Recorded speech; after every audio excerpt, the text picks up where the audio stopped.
আসসালামু আলাইকুম। Walton smart fridge presents sports টকে সকলকে আমন্ত্রণ।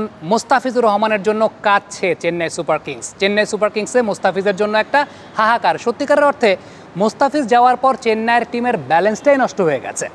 এটা দৃশ্যমান। আপনি যদি চেন্নাই সুপার কিংসের অফিসিয়াল ফেসবুক পেজে যান তাহলে দেখবেন মাল্টিপল নাম্বার অফ মেসেজেস সেই জায়গাটায় রয়েছে এবং কমেন্টস, সেখানে মোস্তাফিজ ফেরত আসুক এরকম প্রত্যাশা করছেন। এবং এবারের আইপিএলের ফাইনালটাও কিন্তু চেন্নাইয়ের মাটিতে। So ultimately Mustafiz Chennai super কিংসের জন্য একটা অত্যন্ত বড় ফ্যাক্টরের জায়গা। মোস্তাফিজ থাকতে হয়তো বা আপনি এত কিছু বোঝেন নাই, কিন্তু যাওয়ার পর একটা ভালো জিনিস বোঝা গেছে, তা হচ্ছে ভাইটাল মোমেন্টে ব্রেক থ্রু দেয়া। আপনি যদি একটু পরিসংখ্যানের আলোকে চিন্তা করেন, মোস্তাফিজ এই টুর্নামেন্টে ভাইটাল মোমেন্টে কোন কোন সময় ব্রেক থ্রু দিয়েছে, দুজন বোলার ব্রেক থ্রু দিয়েছেন, একটা মোস্তাফিজ একটা পাথিরানা ডেফিনেটলি মোস্তাফিজের চাইতে এগিয়ে ছিলেন, কিন্তু মোস্তাফিজও ব্রেক থ্রু দিয়েছেন। একটু খেয়াল করে দেখেন কোন কোন ম্যাচে মোস্তাফিজ প্রথম ব্রেক থ্রু দিয়েছেন। আরসিবির বিরুদ্ধে ডুপ্লেসিসের উইকেটটা প্রথম ম্যাচে তিনি নিয়েছেন। এরপর দিল্লির এগেনস্টে ওয়ার্নারের উইকেটটা, সেটাও কিন্তু প্রথম উইকেট ছিল। ইনফ্যাক্ট লখনউয়ের বিপক্ষে প্রথম ম্যাচে কুইন্টন ডিককের উইকেটটাও তিনি নিয়েছেন। ইভেন ইনিংসের দ্বিতীয় উইকেটে যদি চিন্তা করেন আপনি, আরসিবির এগেনস্টে রজত পাতিদারের উইকেটটাও কিন্তু দ্বিতীয় উইকেট ছিল। লখনউয়ের এগেনস্টে সেকেন্ড ম্যাচটা লোকেশ রাহুলের উইকেটটাও কিন্তু দ্বিতীয় উইকেট ছিল। সো ফ্যাক্টটা ওই জায়গাটাতে যে ইম্পর্টেন্ট মোমেন্টে ব্রেক থ্রু দেওয়াটা, ইভেন মুম্বাই ইন্ডিয়ান্সের সঙ্গে ম্যাচটা টিম ডেভিডের উইকেটটা যখন মোস্তাফিজ নিয়েছিলেন, এটার মাধ্যমে কিন্তু ম্যাচের দৃশ্যপটটা ওইখানে লেখা হয়ে গিয়েছিল। এবং দেখেন মোস্তাফিজকে চেন্নাই সুপার কিংস ব্যবহার করেছে মূলত উইকেট টেকিং বোলার হিসেবে, apart from the last match.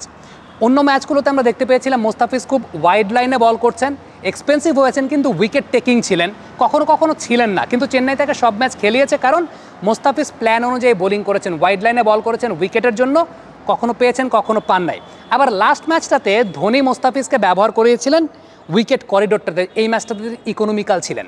So যে ম্যাচে যখন তাকে যেটা বলা হয়েছে তিনি তখন সেই প্ল্যানটা এক্সিকিউট করতে পেরেছেন।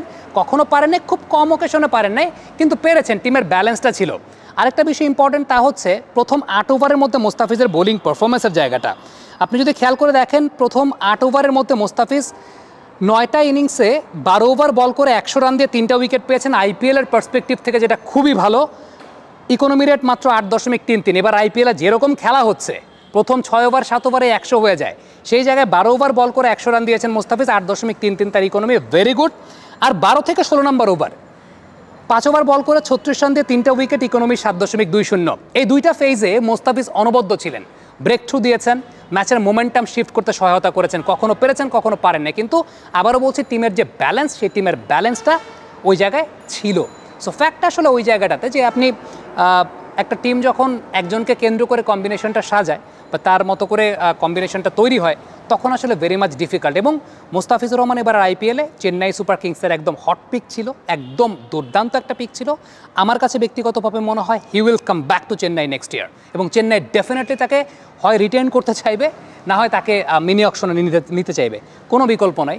এবং মোস্তাফিজ প্রতি বছরে আইপিএল খেলেন, কোনো না কোনো দলে তিনি খেলবেন, বাট চেন্নাই তাকে ফার্স্ট প্রায়োরিটি দেবে, এটা আমার কাছে মনে হয়। আপনাদের মন্তব্য মতামত জানতে চাই।